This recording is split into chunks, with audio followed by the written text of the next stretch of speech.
Көнөчөк кийген түлкү. Илгери бир кемпир чал болуп, алардын жалгыз кара үйү бар экен. Уюнун сүтүн ичип, каймагынан каттама жасап жеп күн көрүшчү. Кемпир тамакка жыйнаган каймагын тактанын алдына койчу.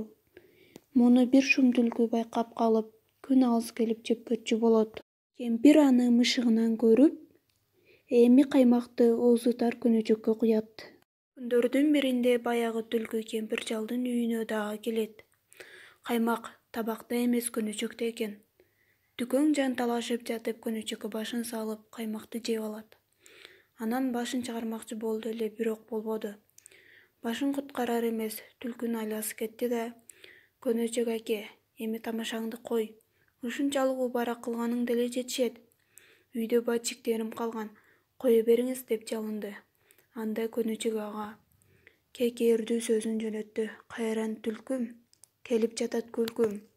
Сени конокко чакырдым беле, эми кое бер дебе. Каймак жейм деп үйгө киресиң, анын таттуу экенин билесиң. Мен бир аз тамаша кылсам, үйгө барайын, бажиктерим бар деп чабелектейсиң. Жок, сен үйүңө барбайсың. Экинчи көнөчөккө башыңды салбайсың". Түлкүнүн күйбөгөн жери күл болду.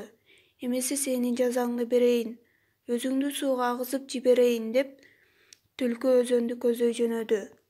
Түлкү келип башын сууга салды. Көнөчөккө суу толуп, түлкү тумчугуп кулап түштү. Куу түлкү дал ушинтип өлгөн экен.